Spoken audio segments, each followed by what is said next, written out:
Poducer. Shout out to the church, dude. Yeah, man. Ryan, you like docs. You're a doc guy. Love it, dude. I was a documentary film major. Oh, wow. Dude, for 3 semesters. Yeah. Really? Yeah. And then after that, I was like, no. We just keep learning more about Ryan. I think you were telling me about how, like, when you're doing a documentary, it's like you're trying to figure out what you're doing it about. And, like, as you do it, you start to hone in. Exactly. And, like, I don't know, you become whatever it is. Or, like, it starts to become whatever it is. Yeah, exactly. It's, like, all made on the cutting room floor.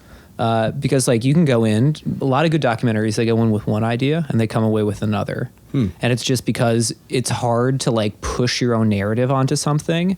It's not going to ring true. You have to, like, get in there, see what the narrative actually is. And the only way you can find that out is being embedded in it. You've kind of got to be, like, just open to the experience. Yes, exactly. Okay.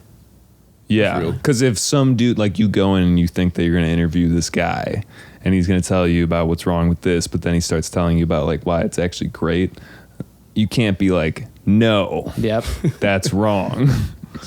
I mean, you could edit it, I guess. So who's that guy that made, like, Fahrenheit 9/11? Michael Moore. Michael Moore. Do you feel like he's an unbiased filmmaker? God, no. Dude, he's like, but very biased. Yeah. Definitely. But that's the beauty of it. Like, the documentary, it's like didactic in nature. Like, the whole point of it is to tell a story, not only a story, but a certain viewpoint. And so, like, anyone that goes into a documentary and says, like, yeah, like, I'm, like, learning, like, standard history from this, it can't be the case. Because, like, as an art form, it is didactic in nature. It's all about telling someone's viewpoint. Whereas if you're reading, like, a dry textbook, they don't have any of that in there. That's what makes a documentary entertaining. It makes history pretty boring otherwise. But, I mean, at the same time, those history books have an angle, right? Like, American history books aren't going to be like, America's bad. That's true. I mean, maybe now more so, I guess. We have more, like, I don't know, humility. Or, like, we're good at calling ourselves out now, but still, like, you know what I mean? Like, it always has that angle. There's always an angle to history. It's true. Yeah, I think it's just a matter of levels. You know, Right. and the documentary is just cranked up to a 9, whereas in a history book, it's, like, down at a 5. It's still there, but it's just not as front and center. Yeah, that's real.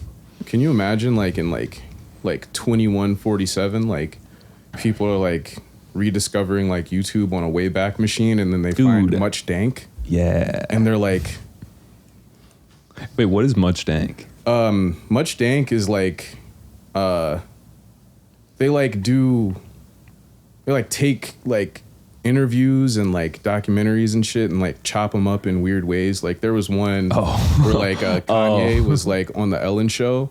And they just, like, made him sound even crazier. But, like, it's, like, very intentional editing. Like, it's clearly a meme.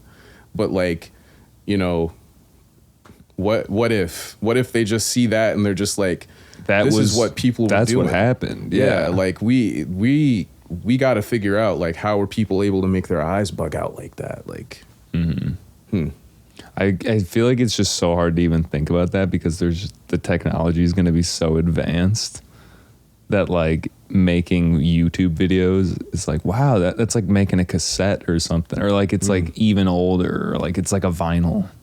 True. Or it's not a good example because, like, there's compression with YouTube and whatever, but I'm kind of concerned that we won't be able to, like, remember access. Yeah, that's I've talked about this before. Yeah, like, access like forms of digital media, like, you know, vinyl 100%. And, like, cassettes and all that shit. Like, we can always, like, reverse engineer like hardware, but software, like, if you don't have the shit, you can't.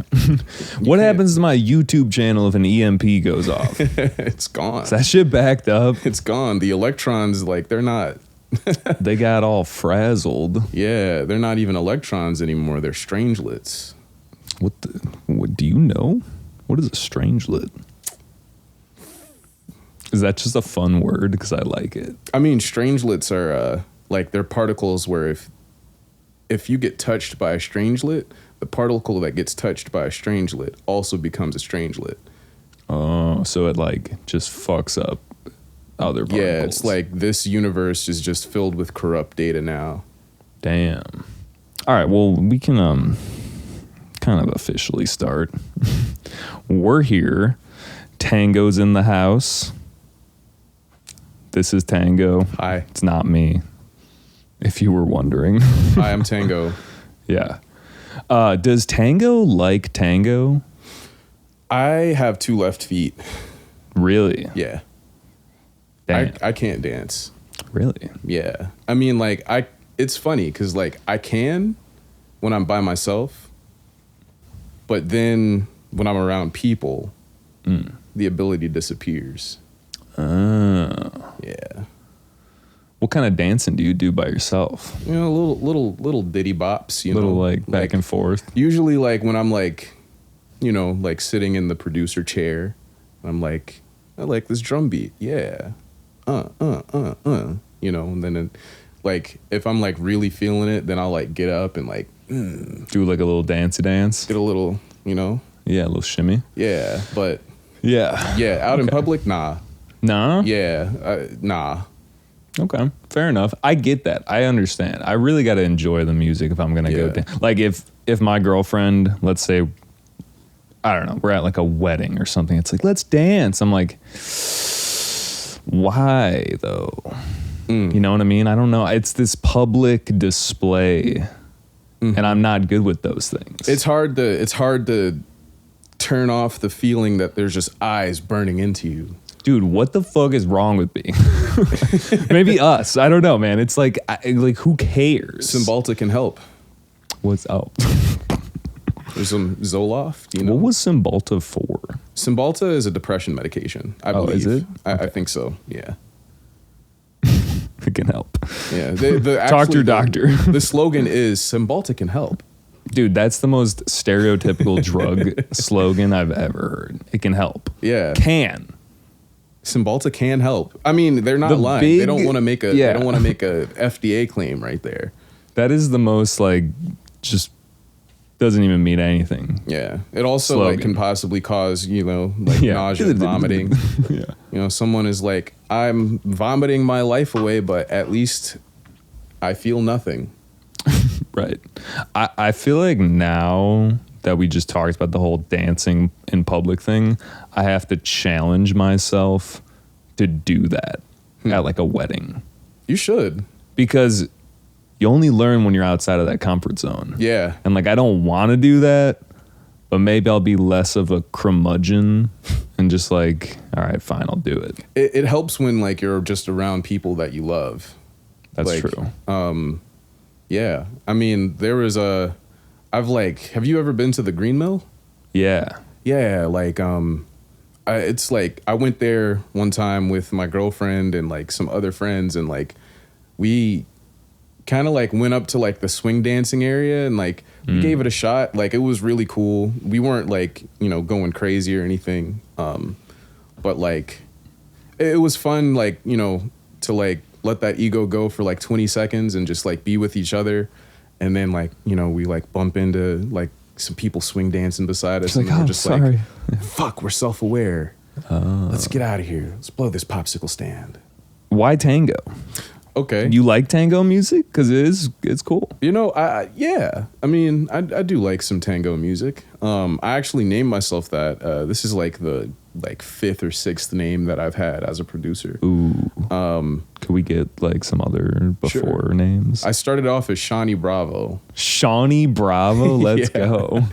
Yeah, in high school. I don't even know where the fuck it came from. Like, I was just like, one day, like, it was like right when like Instagram dropped. And like, I like took a picture of myself, filter on. Did you have the hair? No, it was like, my hair was like this. Okay. So yeah, it was like 2011, and I was just like, I guess I'm Shawnee Bravo. I was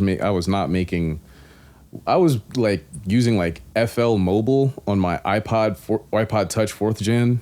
Damn. And like, that is the most like random ass rig I've ever heard. yeah, like on those old Apple headphones, like I was like trying to make covers of like Secret Garden by Quincy Jones. And like I was really into this artist named Kimbra. She was she was featured on was Gautier, somebody that I used to know. Like I like tried to make this cover of a Cameo Lover. I had this on my first SoundCloud. Damn, I should have sent you that song today. Dude. Like it's this beat called Latin Jazz shit. No, it's cool. Like, so I was thinking about this the other day. We should do like a producer roundtable. Everyone brings an ancient beat, and we have to like decide whose it was. We have to vote about it. Okay. But anyway, yeah. I won't say any more about Latin jazz. No. I won't give it away because that's I'll bring another one. Yeah. I'll bring another one. There's got to be some oldies. On the Shawnee Bravo SoundCloud, it still exists. Like there's a lot of stuff on there. Like but yeah, that was the first name. And then I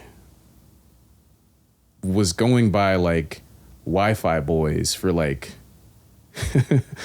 probably like 3 months. That name did not stick because I'm only one boy. Right. And also it was kind of corny. And I was just like, that sucks. So then I rebranded to Timothy Mesa. Timothy because Timothy is my middle name. Okay. And then Mesa, I don't know.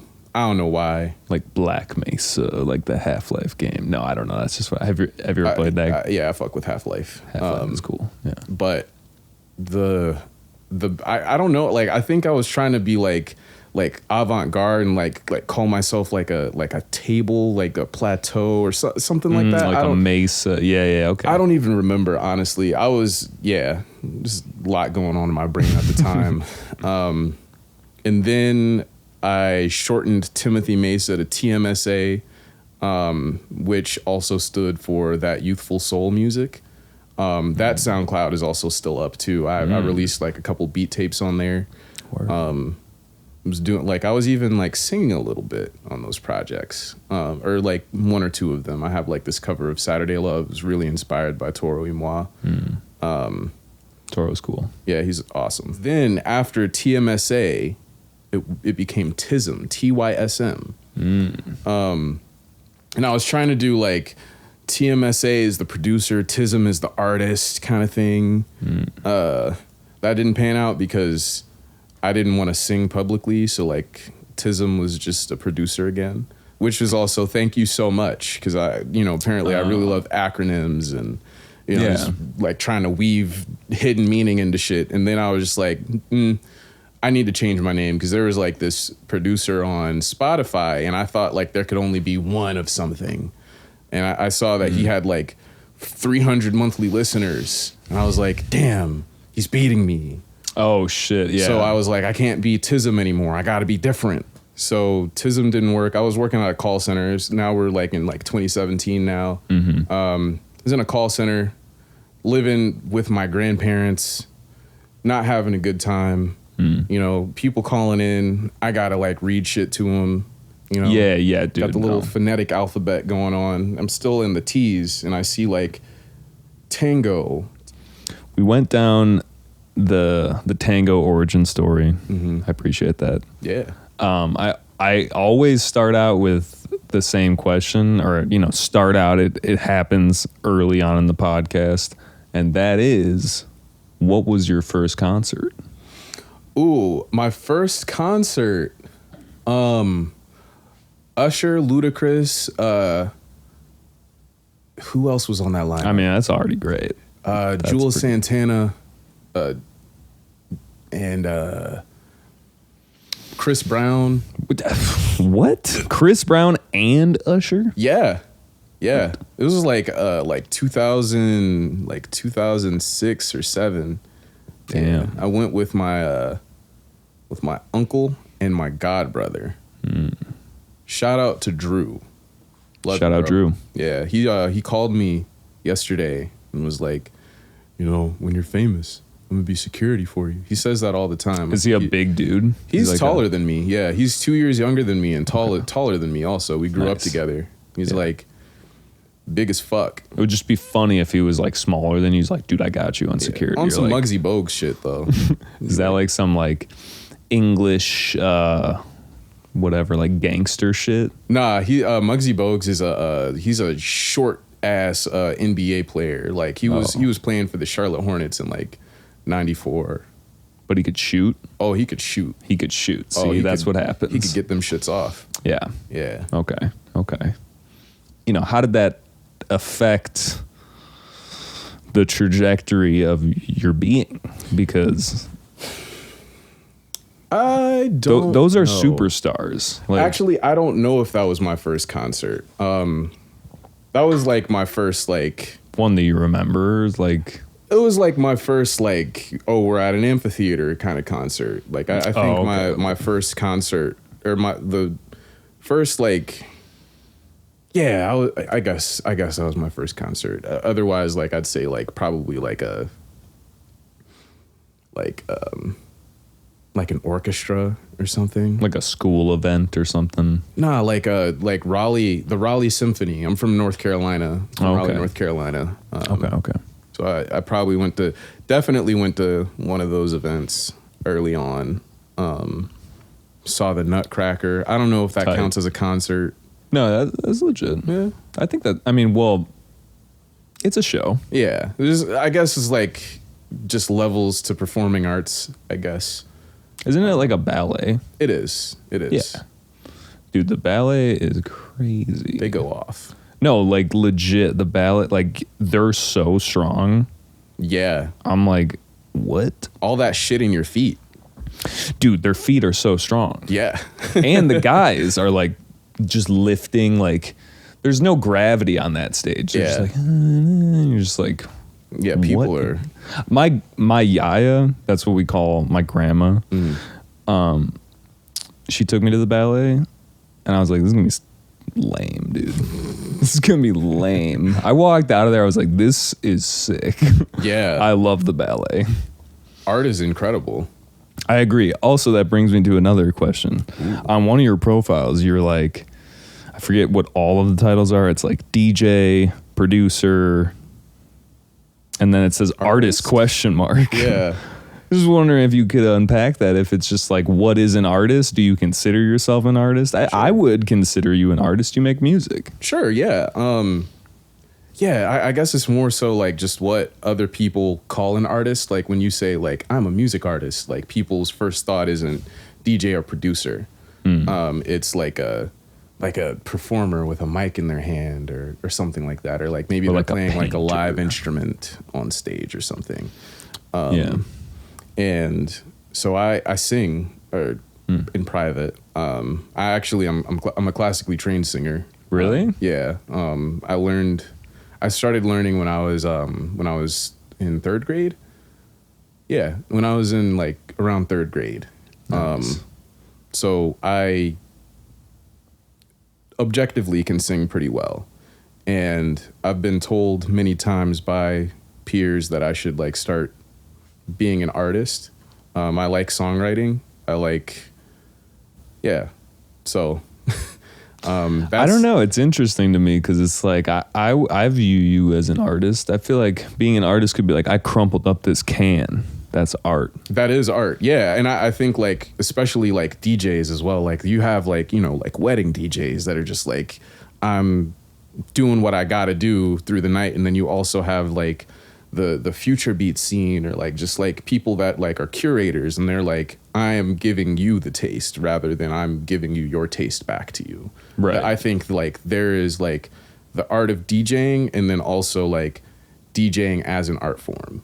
Yeah. I feel like I said the same thing. But you see. No, I get what you're saying. Yeah.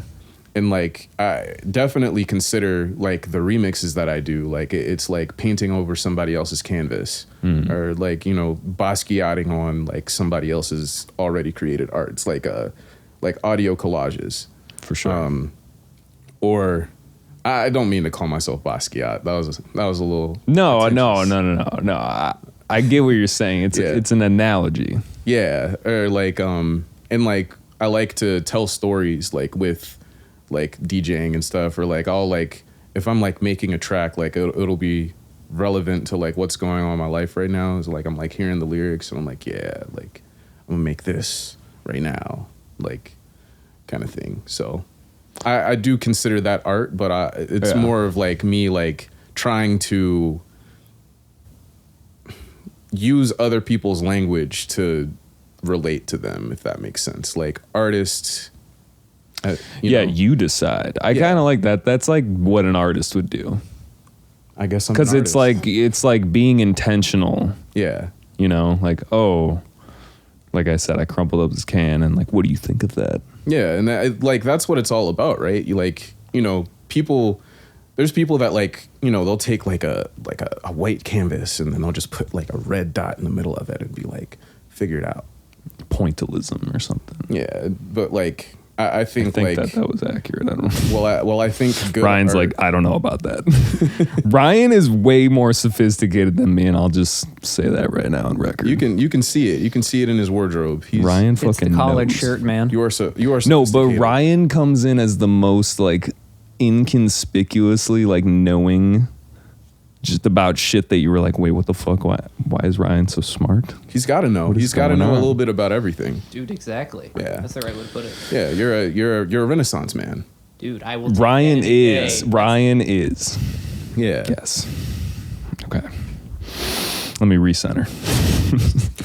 I was thinking before we get too deep, because we just had that artist conversation, maybe we could show some people your art. Go off. You know what I mean? Yeah. What should we start with? Out of those three. Let's go with Only If It's Cool.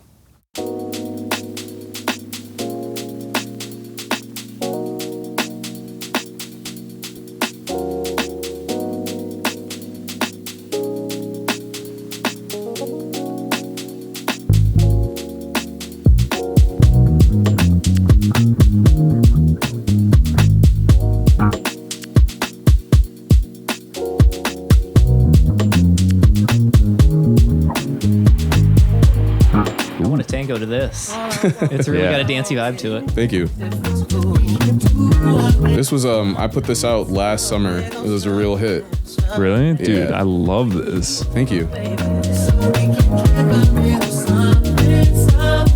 This bass line. It's a sample. It's Eternal Light by the Free Nationals. Lose myself inside her ebony. She ain't even checking me. Do you know 1981 Tokyo? Yeah. Dude. It kind of reminds me of like something I've heard from him. Yeah, that's a huge compliment. Thank you. Yeah, he's cool. He's a really great guy, yeah. Yeah. Have you met him? He's in Chicago. Yeah. He actually one of the tracks I sent in, Sweetest Taboo, I actually asked to collab with him on that, and he was like, "Nah, dude, it's ready. Just drop it." Oh, word. Yeah. So nice. I put it out, and like, yeah, he's a really great guy. Yeah. Have you heard that Tyrell remix he has? I'll send it to you. It's for sure fire, dude. I don't know if I've probably heard it. I don't know it off the top of my head though. Yeah, it's just like the one that was like the song that made me find him. Yeah. But yeah. You should definitely like see if you can get him on the podcast. He's a cool dude. I would love to, man. I when I saw he was from Chicago, I was like, oh hell yeah, let's go. Like when I found that song, I was just like, this is a banger. Didn't realize. Yeah, I'll connect the two of y'all. Yeah, for sure. Yeah. I would love to talk. That'd be sick. Yeah. There's go ahead. No. What were you gonna say? Another guy, his name is Omoide. He's also from Chicago. Like all of us, we're kind of like in the like Soulection sphere a little bit. So like the two of them would be like both great to have on here. Like they're both definitely probably the like one of the reasons that like my music is popping off right now.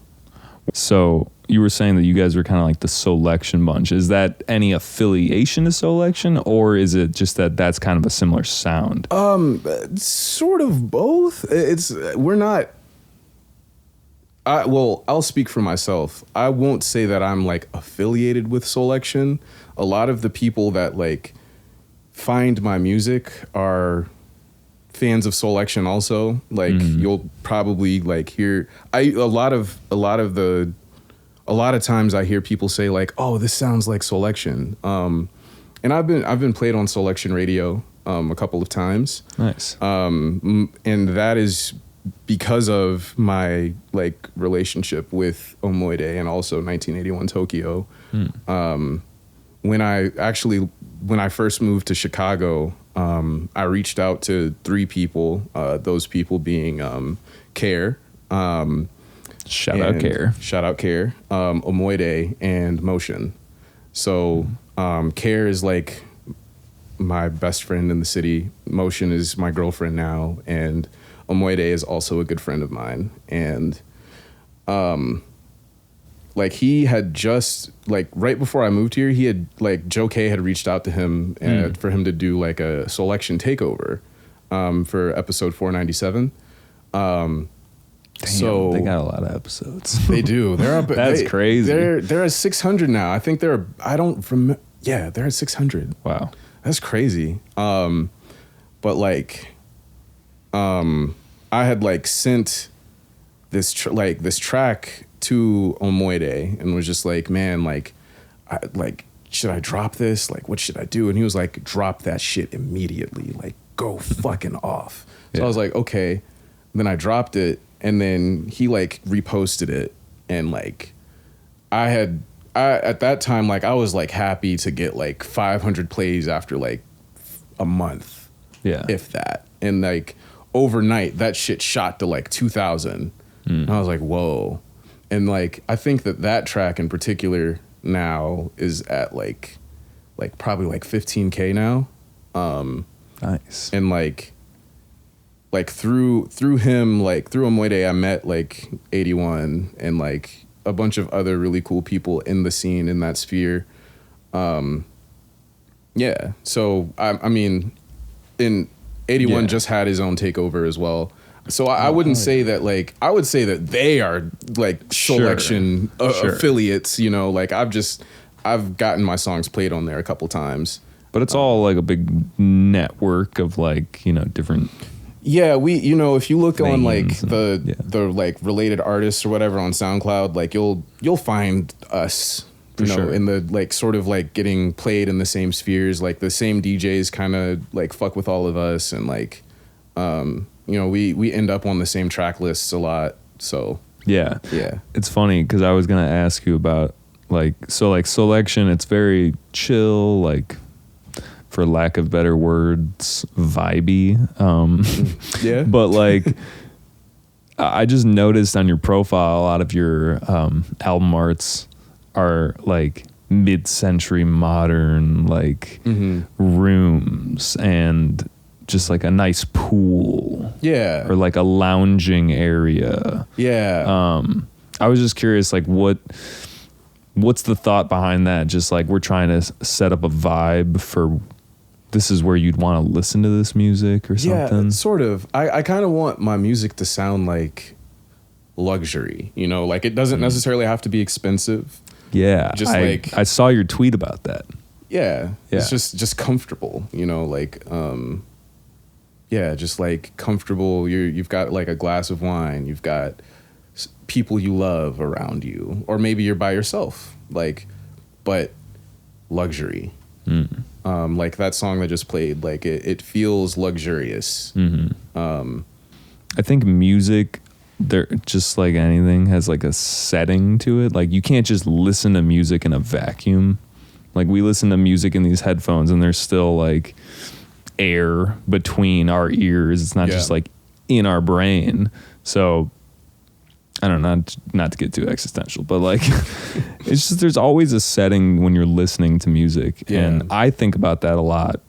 I'm always in a scene in my head when I am making my own music. I'm like, oh yeah, this is like some underwater shit, or like this is some on the beach stuff. This is for TikTok. Yeah, this is for TikTok. Yeah, you know it's for TikTok when it's just like some viral, I don't know, some new clip of, I don't know, something. I don't even know, man. Dude, don't make music for TikTok. Make music. I mean, do whatever you want. Yeah. But like, it's not my bag.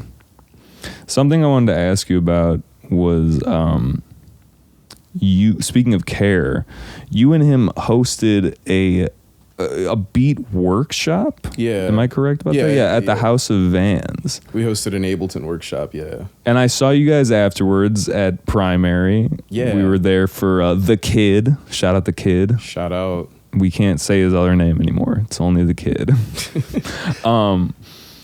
But I was just curious how that went. It sounds like a really cool opportunity. Yeah, it was fire. It was great.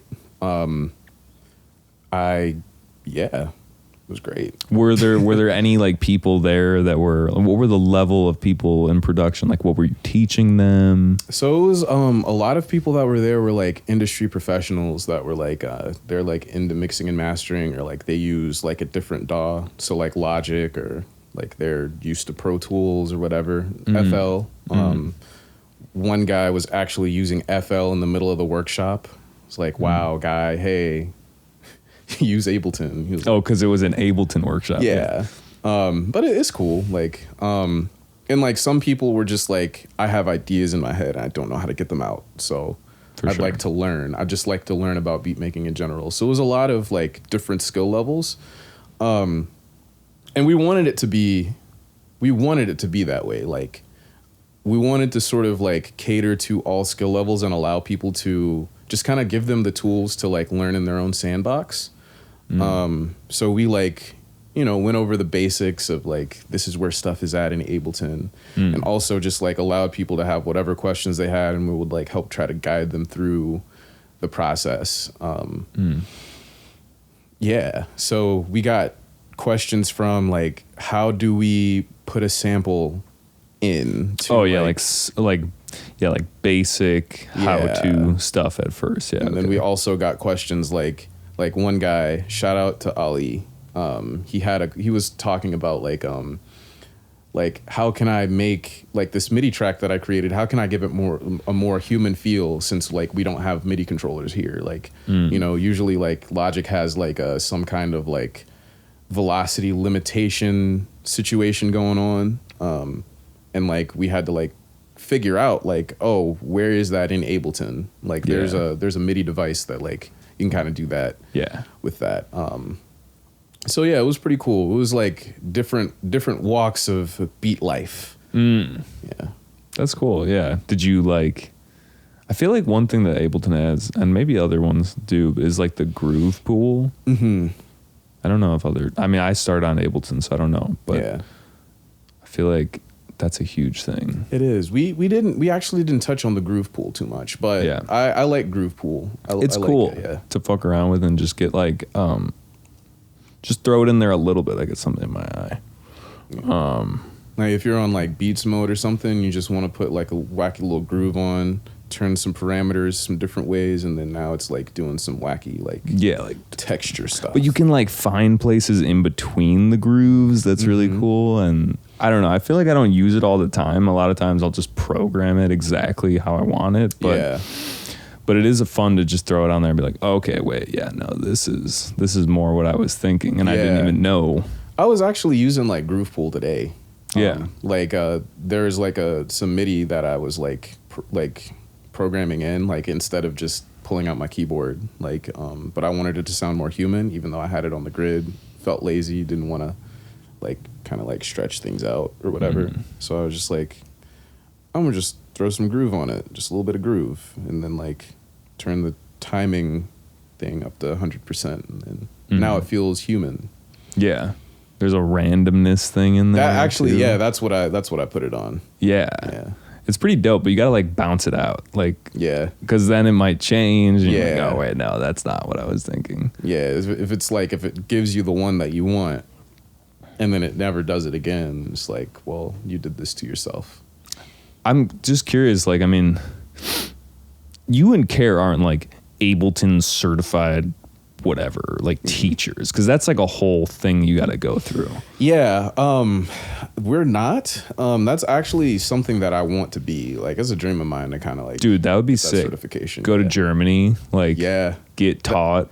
That's actually like, I'm also like a software engineer. I was gonna, yeah, okay, that's where I was going. Yeah, that's the reason that I got into like not beat making, but like that's the reason I got into engineering in the first place, because I was like, oh shit, like Ableton is made with C++. Oh, I didn't know that. Yeah, it's programmed with C++. Actually, most desktop applications are. Yeah, there's other languages to make shit with, but like most desktop applications are C++. But like I watched like this video, and like it was the engineers of Ableton, and I wish I could find it. Like I can't find it anymore. But like they were just talking about their process of creating Ableton and like, you know, planning for their next releases. And like this is right after like 10 dropped.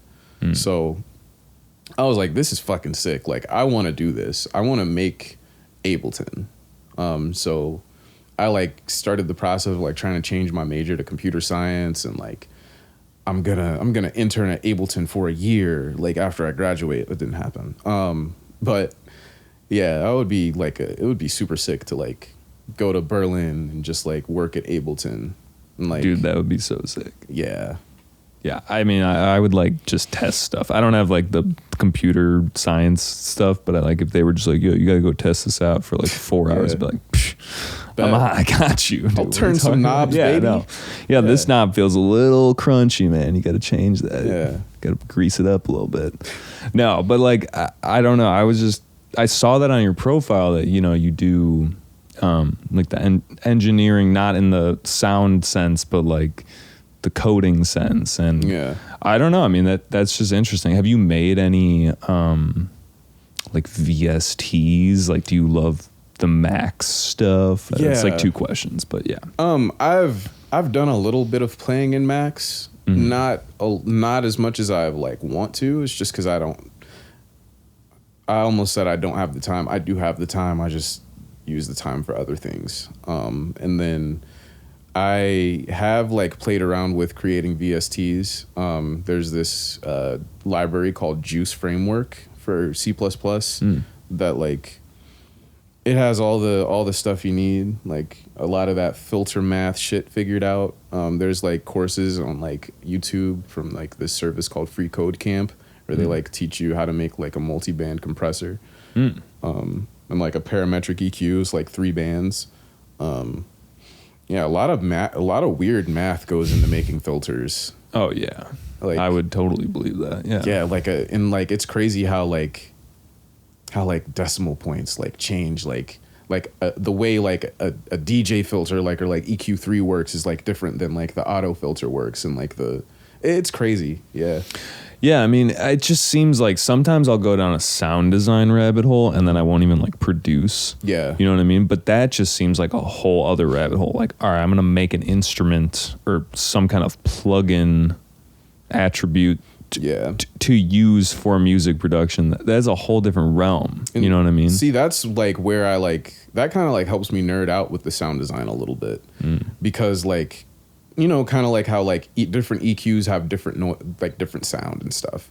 I actually used to like also work on hardware units for a little bit. Like before I moved to Chicago, when I was in North Carolina, I worked at like a music repair store for like just like music hardware and stuff. So we'd get like anything from like a little Clavinova, like a Yamaha keyboard, to like fucking old ass delay banks from the 80s, and like just like seeing like how all of that stuff like physically is like wired in, stuff like that, and to like understanding like this is how like Sound Toys, like this is like all this circuitry in here is like how they model like their units and stuff like that. Like like this is why like this EQ sounds warmer than this other one, or like this is why FabFilter like adds that strange distortion when you put it on like this mode or whatever. Like, yeah, all that stuff is like really interesting to me.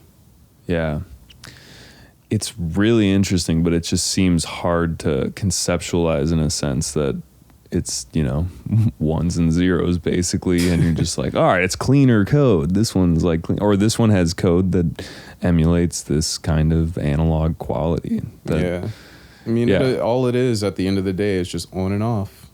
Right. That's everything, though. Yeah. Well, with computers, With everything, with the whole universe. you think? Oh, yeah. I mean, I guess when you get down to like atoms and shit like that. Sure. Yeah. Sure. I mean, we don't have to. We don't have to go down podcast. too far. Yeah. No. That could have just wormholed us out of this Yeah. conversation. I was ready for it though. If I started talking about gray area, dude, Oh, it would have yeah. been over. Let's not. Yeah, Let's cut this Ryan. off while we can. Yeah. Good call. Yeah. But no, it is super interesting. Like, just, I don't know. Some people don't really care about that. They just want to get in, make the music, Yeah. do arrangement, That's think fine. about the music theory, you know? Yeah. That's absolutely fine. Go off. Do that. Yeah. I mean, that's the whole reason like Ableton exists, right? Like Right. nobody wants They create the tools for you to Yeah. fuck around with. Exactly. You just have the sandbox. Like no one wants to think about fucking amps and voltage and all that other shit when they just all they want to do is just pull up Imagiro. Like Yeah, it's true.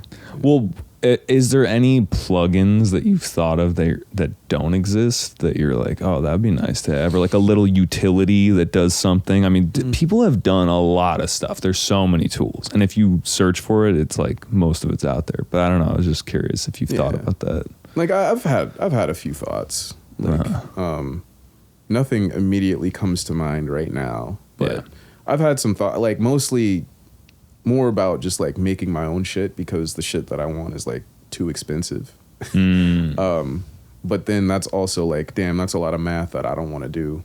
Yeah, there's this like, I totally understand what you're talking about. It's like you could just buy the nice thing, or you could like rig up your own setup. Yeah. which is going to take a lot of time, and you'll probably learn a lot of stuff in the process. But like, there's just a balance between like, do I want to do that, or do I just want to like cheat code to that next step? Yeah, because I mean, there's like no turning back once you do that. Like the guy that created Serum, I cannot remember his name to save my life. Steve Duda. Yeah, Steve Duda. He did a talk for Ableton, and he was saying like, yeah, like I made Serum because I just needed some shit, and Yeah. like, but now I don't make music anymore because I'm always working on Serum, and it's like I don't want to.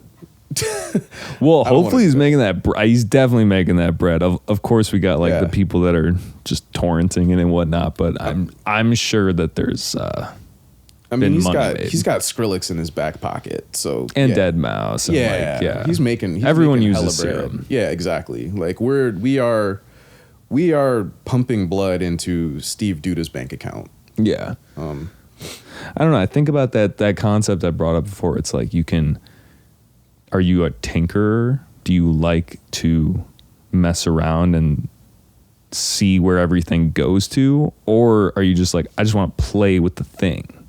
I think I want to be a tinkerer. Okay. Like in my like mind, I'm just like, yeah, like That would be fun. Let's if we figure had that out. infinite time, just be Yeah. like, yeah, let's just tinker and fuck around. Yeah, but unfortunately, like the Molly wears off after a while, so the anxiety kind of just like, nah, we gotta do it, Yeah. Yeah. No, I feel that. Yeah, there's also that thing where it's like, ideally, like, what could we do in the day, and then Yeah. what comes up that I have to deal with. Yeah. Yeah, Like yeah. it's just like, if there was infinite time, I would fuck around with stuff Yeah. all day. I was thinking it would be a good time to play another track. Let's go off. Let's do it. Which one should we play? The Sade one, or it's like a Sade flip? Yeah, do that.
Ryan, we could fade this guy out. Appreciate you.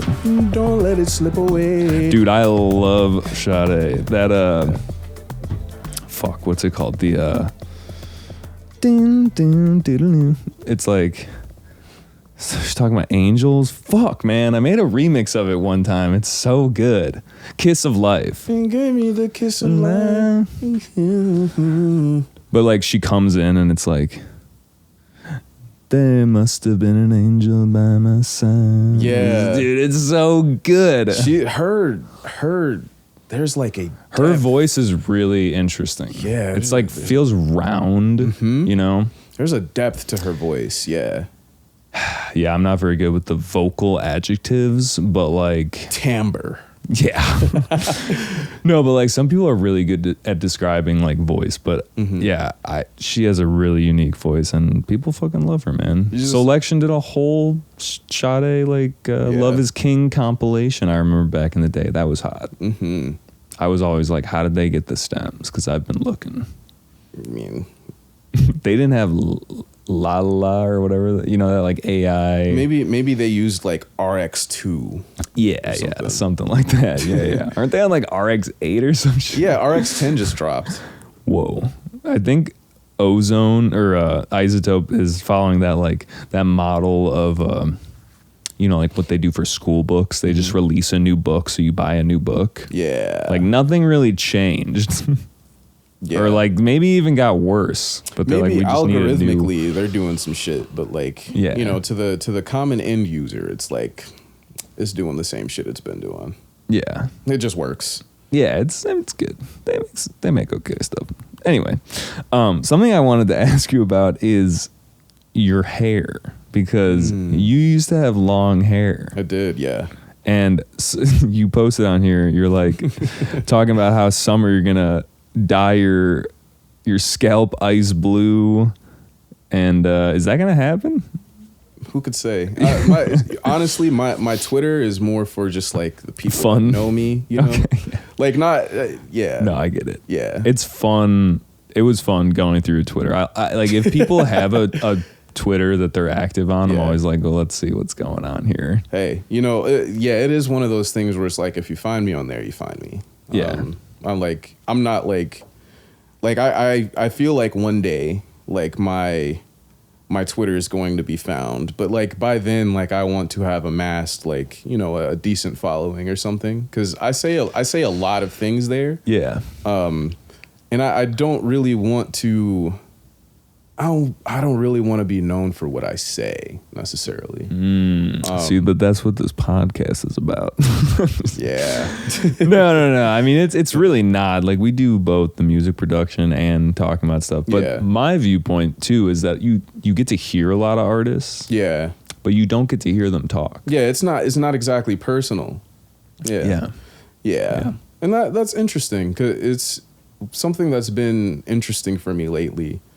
It's just especially with receiving more attention online, is like dealing with like people's perception of me. It's like, like, you know, I know that like we have had this interaction on the internet, or like we may have seen each other at like a club or something, but like, you know, the way that people think that they know someone, like based on what they see, like perceptively, it's kind of like with like celebrities, you know, like in like on Twitter specifically, like people like weighing in on like Usher shouldn't have skated on stage or something like that. It's like I know his wife is angry at him for, doesn't he know skating is not like, good for stages, or like I saw that you were gonna fucking ruin your ankles like that, or like I saw that you posted about like the Chance thing, that he was like dancing with some girl, and it's like he's got a wife, and it's just like, why do people even comment on this? We don't know their relationship, you know. Like, like, you know, on one side of the fence it's like how dare he, and then on the other hand it's like let him. He can do what he wants, and it's like, I mean, you know. Or what if his wife said it was fine because he was in? What if his wife, you know, whatever, loves that he does that? Like we just don't know, you know. And like until until Chance speaks about that or his wife speaks about that, like let them say it, you know. I think the internet does a really good job of putting words into people's mouths, and like, of course, like at the end of the day, you know, perception is going to be what it's going to be. We can't really change that. But I think it's a little stupid. Like, I think it's a little pretentious. Like, why don't we, you know, like, worry about yourself? It's real. I also saw that you said that just like blocking people sometimes is therapeutic as I love that shit, yeah. But I'll block bots, or I'll block people that are just like trying to get me to like in on this random scheme that I'm not interested in, obviously. Yeah. But I mean, I'm just curious, like, is it just like, have people been problematic, or is it just that you don't want to just even really engage with their social whatever like they're putting out there? Is it like it could I'm gonna say this, that some people just put shit out there and it's not bad, it's very neutral, I don't even care, I just don't want to see it. Yeah, that's another part.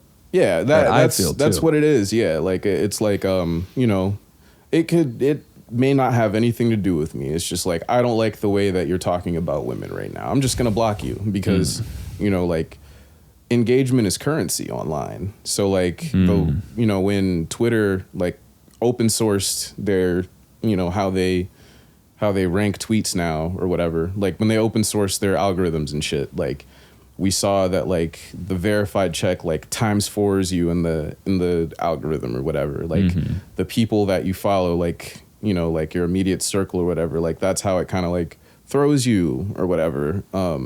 Blocking like -2s you or something, like I just don't want to see something. I'm like letting the algorithm know, like, not only do I not agree with this, I just don't want to see it, period. Like kind of like just disliking a video, but like I'm gonna block you because I think personally what you're doing is stupid. And I try not to engage with things that I disagree with. Like if I think somebody is like just being obtuse, like I will try my best. Like sometimes like I want to say something, but I'm like, it's not worth it. I don't need your opinion in my mentions. I'm just gonna block you. Or, you know, yeah. No, it's just interesting. I just saw that and I was like thinking that maybe I should do that a little bit more. But my way of doing it is just get on and get out. Like, I'm just like, I don't love the social media thing, but it's part of the game. It is. It is. I like, and that's sort of how I view Instagram. Like this is my business card. Like Twitter is more of like my haven for where I like. It's like your journal, or like thoughts. Maybe just go into like no one, but also people can see it. Yeah. It's like just throwing something into the void. Yeah. After this episode, I'm about to throw my Twitter back on private. I will follow you though. You can follow me back if you want, but no, it's just something I do, and I'm sorry if you feel violated anyway. It's out there. Like I think it's fair game.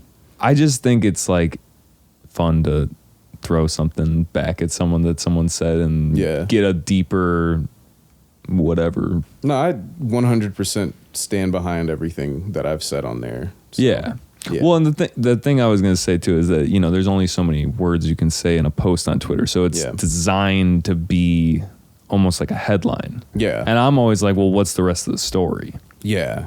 Yeah, that's real. One thing I also wanted to ask you about was, it's on your SoundCloud. Yes. Recluse Population. Yeah, Recluse Population is it's a label that my friend Too Soft created. Oh, okay. And Too Soft is also going to be performing at Epiphany Center with us. Yes. But yeah, it's like it's a collective, it's a label, it's, you know, just like a bunch of people, group of friends that like we have access to the SoundCloud page. It's also part of Care's repost chain as well. Oh, okay, cool. Yeah, so yeah, I'm repping Recluse Population. Hell yeah, shout out. I didn't know what it was. Are you guys reclusive or like, I mean, I feel like being a producer, unless you're collaborating, I mean, even if you're collaborating, it's not like you're out in the open. I mean, I guess you could get the push 3 and be like, I'm in a park and like producing and like, am not a recluse or whatever. But like, is that kind of?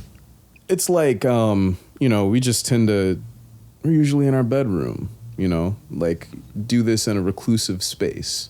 Like, you know, when it comes out, like you are receiving what, like you're kind of getting like a behind the scenes look at the recluse's mind. Yeah, like this packaged thing. Yeah.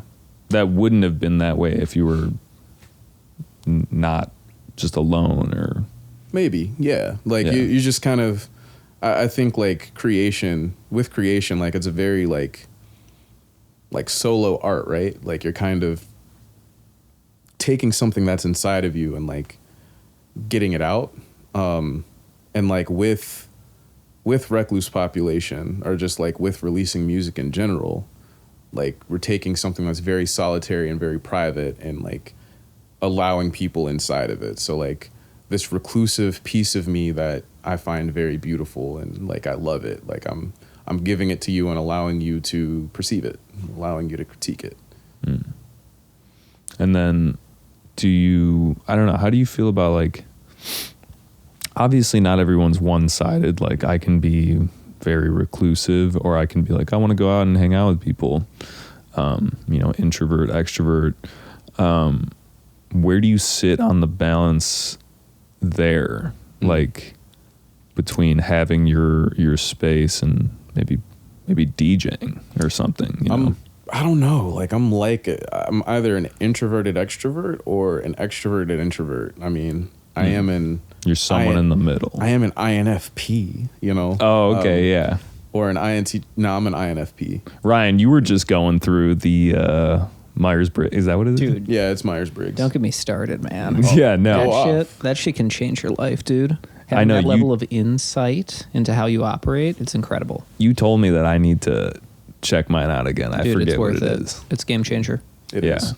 I need to do the test. It's like psychological zodiac. Yeah. Yeah. Yeah. So wait, what? You said you're an IN something. Yeah, INFP, introverted, intuitive, feeling, perceiving, I think. Gotcha. Damn, I need to do mine. Yeah, it's so like, but with the introvert or extrovert, like I always get like 51% introverted, 49% extroverted. And like, you know, like I do feel like I'm kind of both. Like I love when I'm DJing, like feeding off people or like, you know, like being out and about and like dancing with other people. I don't look good dancing, but I do it anyway. And you know, like being amongst the people, but then after I need like just my solo time or like, you know, time to just decompress, maybe like with someone that like I like know intimately or something, but like, yeah, I definitely need the balance of the two, but I lean more toward like introversion. Yeah, I think we might be similar. I have like a hard cutoff though, in the sense that like when I'm out and I'm like ready to go home, I might not leave immediately, but in my head I'm like, I gotta get the fuck out of here. Just know I'm ready to punch all of you, even if you've done nothing. I'm ready to get out of here. I'm drained. Yeah. I don't know. I'd be great. If I could just be in or like put in someone's body that was a full extrovert, just to feel what that's like, to be like, oh yeah, like conversation. Yeah. It's the best. Yeah, everybody. Sometimes it invigorates me, but I don't know. Yeah, so everybody's got their how they get that balance somehow. Yeah.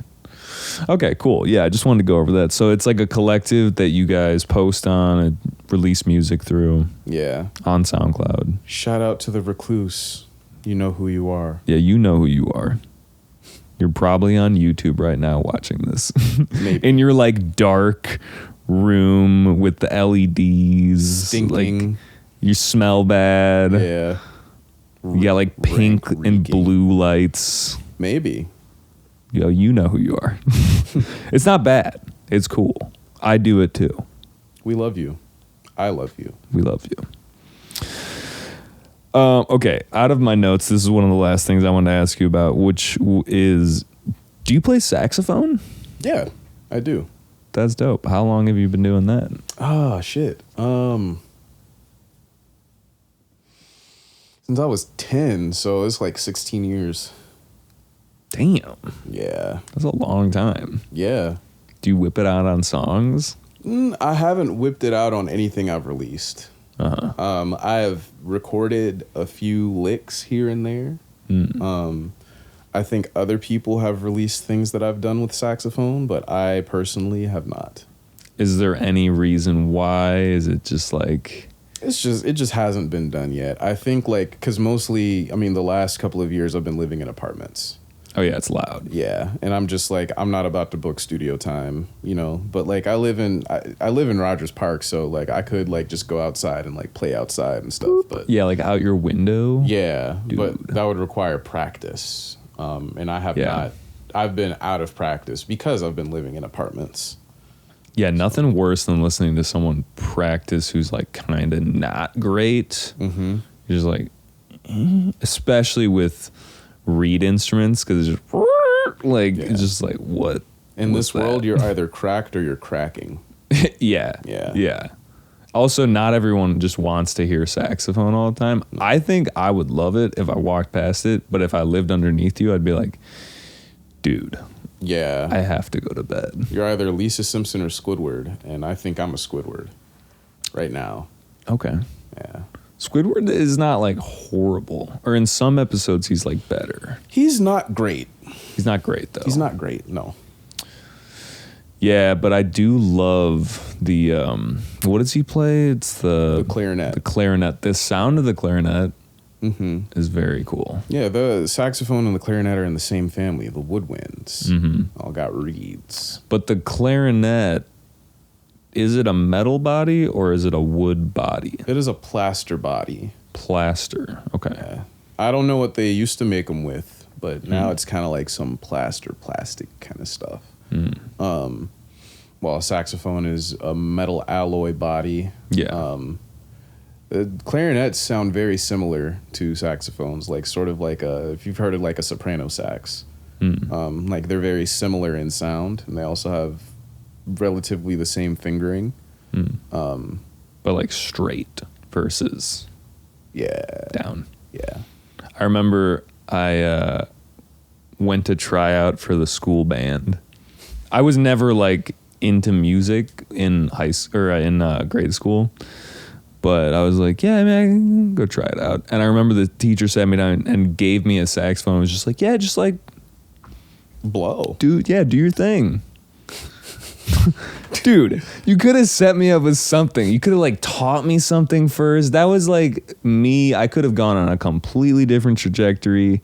You let me just blow into this thing and make bad noises and Probably like put that shit all the way in your mouth.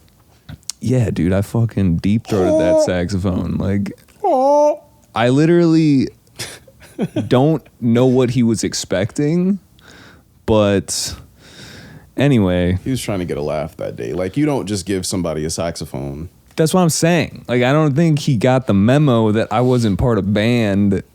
And then after that, I was like, well, I can't go back in there. So, You yeah. embarrassed yourself. Yeah, dude, I could have been a maestro. You sound like a mighty duck right now. Why is that? You know, because just put the saxophone mouthpiece all the way in your mouth. It just sounds like a loud duck. It also kind of looks like a duck if you look at it from the side. Yeah, I could see what you're saying. That was like a Carelandia reference, the Mighty Duck thing. Okay, yeah. Trivia question for you. Yeah. Where does the sound come out of the saxophone? I would assume out of the horn, but maybe it comes up when you push the little thing out and like shoots out of the button. The button? It comes out of the body itself. It's the vibration of the body that makes the sound. The whole thing. Yeah. So you've got the reed in conjunction with the buttons changing the air pressure inside. And that's what creates the vibration, which creates the sound. But like some of it comes out of the front, or like the air travels through it out the front, but the whole thing, because it's vibrating, makes noise. Yeah. So like the air pushes past the reed, and then it's like some kind of like weird feedback loop based on like the buttons that you press. Like the air is like going through there. It's also, when it hits the bottom, it's like shooting back up. And then the vibration of the reed as you like push air through is like that's the sound. Well, because like I know when they put on those little clip mics, like it's like in front on the front of the horn. But I mean, just like any, I don't know, if you're like micing up a guitarist, you want to like point a mic at the hole. You want to point one at like where his fingers are. Or something. There's just different parts of the instrument that are going to give you different sounds. Yeah, absolutely. Like the horned piece is important to the sound, but like the whole thing is important to the sound. Right. That makes sense. Yeah, like just like the. Nah, I'm not about to do that. The body shit right now. No, tell me. Okay, so like break it down. There's a register key like at the top of the neck piece of the saxophone. So like you press a button like where your left thumb is, and it like opens this valve that's like on the neck, and it's like just this little blowhole kind of thing, and like that makes your sound go an octave up, because like the air is like it's like pushing, you know. Whoa. I have no idea how they like how Joseph Sax or whatever his name is. Wait, is that the guy? Yeah, the saxophone is named after Sax. What? Yeah, it's crazy. I should have known. Fuck him, man. Fuck him. Yeah. Dude, if you imagine making an instrument. Nah. Like one of the classics, like, yeah, I made the violin. The Velocasophone? What is that? Yeah, dude. The Velocasophone? What is that? It's my last name and then phone. Ah. What would it be? Be a bunch of like PVC pipes that I'm like taking sandals and just like, I don't know. Have you ever seen that guy with the, there's a guy out there that takes his flip flops and like has like a PVC pipe instrument. I believe it. It's pretty cool. It sounds like Stomp or like Blue Man Group. Yeah, dude, Stomp. Shout out to Stomp. Can you go see Stomp still? I think that ended in the 90s, so I don't know. I just remember in theaters, the Stomp ad would come on and be like, dude, this shit's way too loud. Like, yeah. I think that was the test. Like, you know, like the THX sound. It's like, that's the test to be like, this is where you want to calibrate your sound to. Like, if that's too loud, then turn it down, whatever. The emergency broadcast system of movie theaters was Stomp. Yeah. And it'd be like, dun, dun, dun. And then they like stomp on the screen. And then that's why I'd be like, thank God that's over. Yeah. Nobody likes Stomp. Jerry, you say you have a bad memory, but you just remembered the Stomp trailer shot for shot. That's why I'm traumatized. He's a director, man. Dude, all those guys are deaf now. What? I really need to do a deep dive. That would be kind of a funny podcast episode. Dude, from? Oh man, we might have to do that. I remember like the specific memory I have is like the little bit where they were like in the kitchen of a restaurant and like they're like banging on pots and pans like dun, dun, dun. Yeah. Like just this lady's like ordering like very rhythmically just like her voice ordering. Yeah, and come back and okay. Yeah, it had like a really wicked like New York accent for some reason, like ordering or whatever. Like why? Stop. But I liked it though. I liked it at the time. But now if I saw it again, I'd be like, you know, I'm gonna skip to the next video. All right. Well, now all I can think about is Stomp, so I feel like we got to wrap this up. But I was gonna say, let's listen to the last song. Yeah, let's do it. Maybe we'll talk about that a little bit. Oh, what is the last song? It's Nobody Knows. It's a remix of Destin Conrad's Nobody Knows. Okay, cool. Anything to say about this before we run it? It's just a great track. Okay. Destin Conrad likes it. Oh, cool. Yeah. Like he gave you a like? He did give me a like. I like tagged him on the Instagram post when I made it. And he was like, "This is cool." And then he reposted it on SoundCloud, and it's the only repost he has on SoundCloud. Let's go. That's awesome. Yeah, shout out.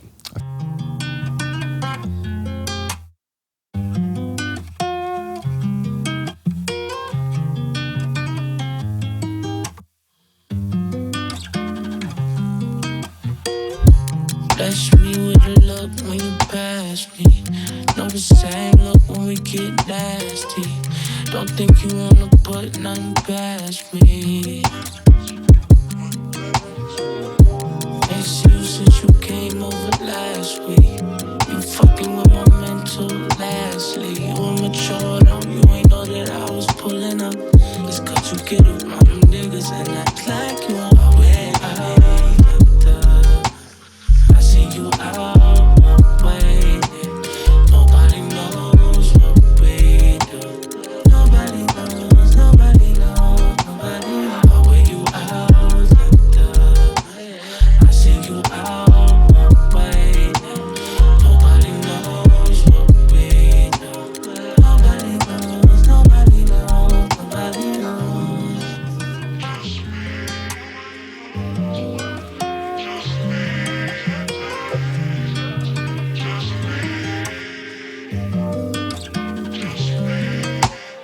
You on your vibe, I bet you really wanna leave. You got a boo, but that ain't really your steez. When we alone, I bring you right to your knees. I got a thing for you, baby. I'm just saying, if you wanna go there, we can go there, babe. Wanna know why we gotta move on the low? You so sneaky, but what you finna link me? Do you ever like have those tracks where it's like, oh man, this is so good, it sounds great, and then you just like you test it somewhere and it's just like, nope. Yeah. I have a song that I released that I think is still like, I think the mix is like, the bass is too loud, you know? Yeah. And it's like, all right, I guess that's just how it's gonna be. It's always the hardest part. The bass. Yeah, I feel like just because like everybody wants like really deep bass now, Yeah. but like if you listen to like older recordings, the bass is like sitting at like 200 hertz. Like that's where it's like most important at, and Yeah. like I don't know, it's different now. It's also like the song that I made, it sounds great on my speakers. Yeah. You know what I mean? It probably sounds good on other speakers of the same level, but if you play that in the club, I feel like the bass is just gonna be way too heavy. Yeah, like playing this out, I feel like on like a mono system would just be nope. I guess you could just like, you know, turn it down, or you could have different mixes. You could have like, this is for a DJ mix. That's true. This is, I mean, that seems a little ridiculous. But I mean, people do it. Yeah, for sure. But it is nice to just have like a all just encompass. This sounds pretty good on everything. Yeah. That's probably like your best bet. Yeah, we don't want to turn music into You got to EQ it before you listen to it, though. Yeah. Yeah, you got to download this app on your phone, and you see that knob that says 7K? You got to turn that down 3 dB. Yeah. We're talking like DBFS, of course. Like, You can be a mastering engineer in your own home or in your own bathroom. yeah. I don't want that much control. Me neither. That's okay. Yeah. I think that like when I'm just listening to music, like I don't want to worry about that. No. They mixed it the way they wanted it. I don't want it to be, I don't know, like the interactive thing. I don't want to, like, okay, I think it's because we make music, you know what I mean? Like, how did you feel about the whole Kanye stem, what was it called? The stem player? Stem player, yeah. Like, do you like that idea? Or is, like, to me, okay, first of all, I haven't actually used it, but I feel like I've seen things on Google and it's like, oh, like you can just change these tracks and then you're making a song. And it's like, to me, I don't really know if I want to do that. Well, I mean, it's just a tool that's available. Yeah. Yeah.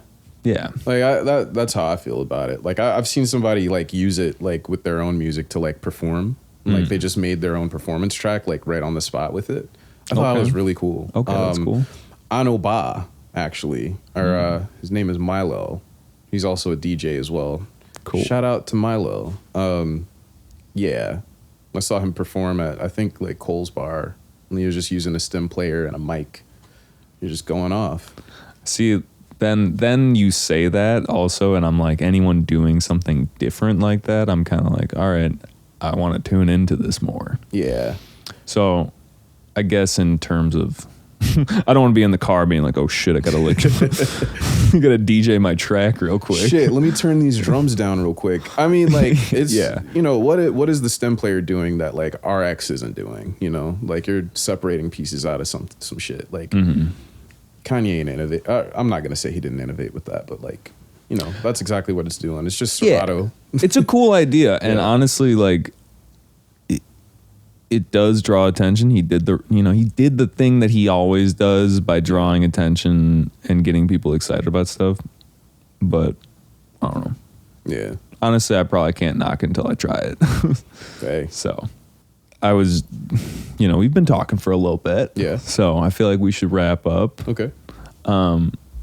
But I always end with the same question, which is, we talked about your first concert, but what was the like best concert you've been to? Like the most game changing.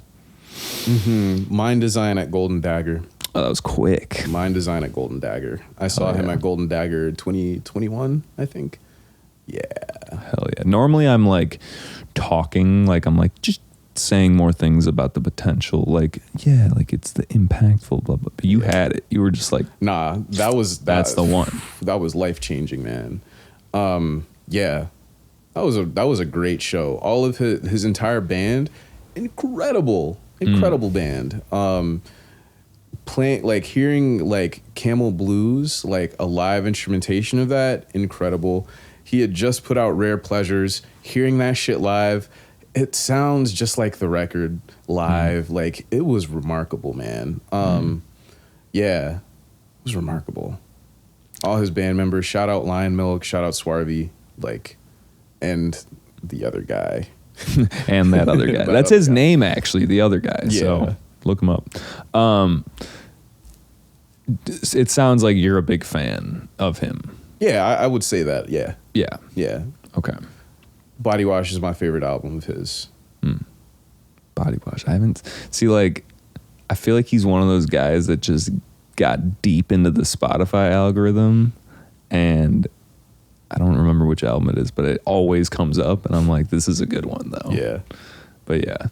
Cool, man. Well, I feel like we went a lot of different ways here. And yeah. We had highs, we had lows. Oh.